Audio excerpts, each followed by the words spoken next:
जैसा आपको मालूम है कि पिछले 16 जनवरी को हमारे पास थाने में सूचना आई थी कि धर्मजयगढ़ कॉलोनी के एक 33 वर्षीय युवक जिसका नाम राजेश विश्वास है, इनकी संदिग्ध परिस्थितियों में इनका शव मिला था इनके घर पे। प्रारंभिक पूछताछ के लिए जब धर्मजयगढ़ थाने से टीम गई थी तो उनको परिजनों ने पहले हार्ट अटैक होने का एक संदेह जताया था, परंतु पंचनामा कार्रवाई के दौरान जब बॉडी को देखा गया कपड़ों को हटा करके, उस समय जब हमारी बात हुई तो टीआई साहब स्वयं इसमें पीएम के दौरान वो इसमें उपस्थित रहे और जब बारीकी से देखा गया तो सीने में 6 पंक्चर मार्क्स थे जो कि किसी नुकीली वस्तु, पतली वस्तु, सुई जैसी वस्तु से आना हमको संभव लगा। डॉक्टरों ने भी इस चीज़ को जब देखा तो संदेह व्यक्त किया कि ये मामला कुछ और है, हार्ट अटैक नहीं कुछ और हो सकता है। इसके बाद फिर हमने इस मामले में वीडियोग्राफी कराई पोस्टमार्टम की, और पोस्टमार्टम जब किया गया तो देखा गया कि रक्तस्राव काफ़ी ज़्यादा मात्रा में हुआ था हार्ट से। इससे ये स्पष्ट हुआ कि हार्ट में किसी नुकीली वस्तु से वार हुआ है। डॉक्टर ने ये ओपिनियन हमको दिया। प्रथम दृष्टया ही मामला हत्यात्मक प्रवृत्ति का हमको परिलक्षित हो रहा था। 17 तारीख को इनका चूंकि क्रियाकर्म का संस्कार था, 18 को हमने इसकी वाइफ को पहले चूंकि घर में वाइफ और ये थे और हमको जो आसपास के लोगों से जानकारी मिली थी तो उसके हिसाब से वाइफ पे शुरू से ही संदेह था।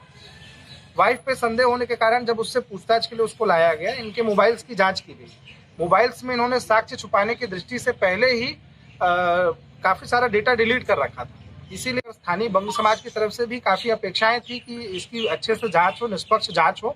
इसलिए मामले की गंभीरता को देखते हुए स्वयं जिले के एसएसपी साहब ने इसमें मुझे मॉनिटरिंग में लगा रखा था। साइबर सेल के लड़के आए हुए थे। इन्होंने जब मोबाइल से डेटा रिकवर करना चालू किया तब ये मामला थोड़ा थोड़ा खुला। थोड़ी देर की पूछताछ जब हुई टेक्निकल बेसिस पे और जो हमारे पास जानकारी थी उसके बेस पे, तो ये महिला ने फिर खुल के हमको बताया।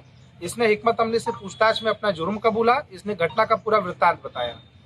इस मामले में इस महिला के साथ साथ 3 अन्य लोग और शामिल हैं। एक इसकी बेस्ट फ्रेंड ये बोलती है पड़ोस की महिला है जिसका नाम पायल विश्वास है, जो राजेश विश्वास की पत्नी, मृतक की पत्नी जो है प्रिया विश्वास, ये एक मुख्य आरोपी ये भी है।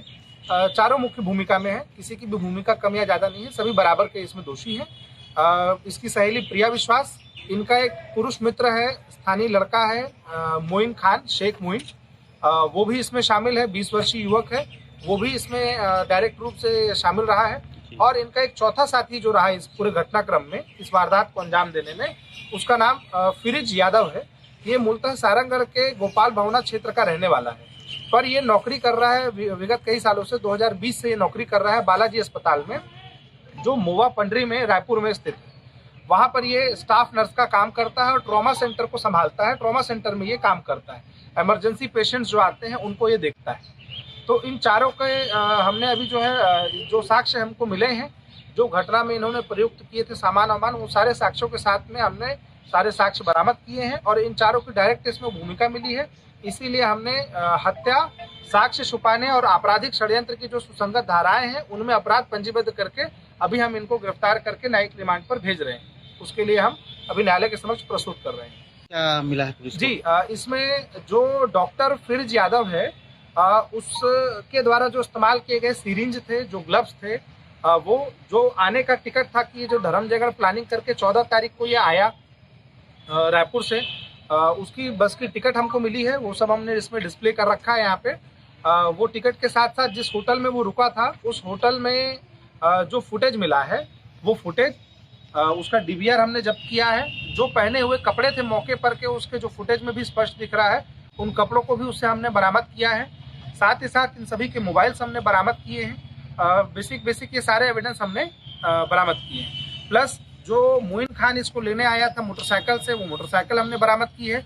घटना जो ये 14 तारीख की मैं आपको बताना चाहूँगा, 14 को ये निकला वहाँ से, रात तक यहाँ आ गया था। रात में जिस होटल में ये रुका था, स्थानीय होटल में, वहाँ पर मोइन खान ने अपने नाम की आईडी दे रखी थी और गेस्ट का नाम फर्जी डाला हुआ था। तो जो मोइन खान है वो स्थानीय धर्मजयगढ़ का लड़का है, उसने अपनी आईडी इस्तेमाल करके अपने संबंधों के आधार पर ऐसे ही गुमराह किया होटल वाले को, लेकिन रुकवाया इसने फिरिज यादव को, जिसका नाम बल्लू भी बोलते हैं, उर्फ क्रिस भी उसका नाम है। तो 14 को आया, 15 को उन्होंने वेट किया। पूरे दिन की राजेश की गतिविधि की सूचना उसकी पत्नी ने व्हाट्सएप कॉल के जरिए ये लोग आपस में सब संपर्क में रहे, तो लगातार सूचना देते रहे कि अभी यहाँ गया है, अब आएगा, इतने बजे आएगा। आने के बाद फिर गया है, इस हालत में है, उसकी स्थिति की, उसकी गतिविधियों की सारी जानकारी ये देती रही। और जब वो 11 साढ़े 11 के बाद घर वापस आया, वो नशे की हालत में था, सो गया। उस समय पे इन्होंने बुलवाया, ये लोग गए मोटरसाइकिल से होटल से, मुइन और फिरोज यादव, और ये दोनों वहाँ गए। वहाँ पर पहले से प्रिया और पायल थे।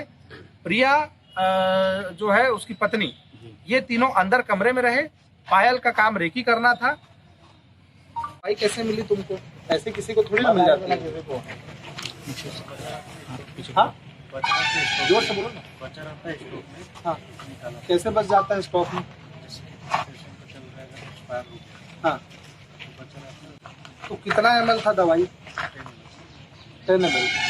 तो उसमें तो हम लोग देखे बॉडी में तो 6 निशान था, तो कैसे तुम 6 बार दिए? 3 नीडल है ये तो। अच्छा, टोच रहे थे नहीं जा रहा था तो निकाल के फिर टोचना पड़ा।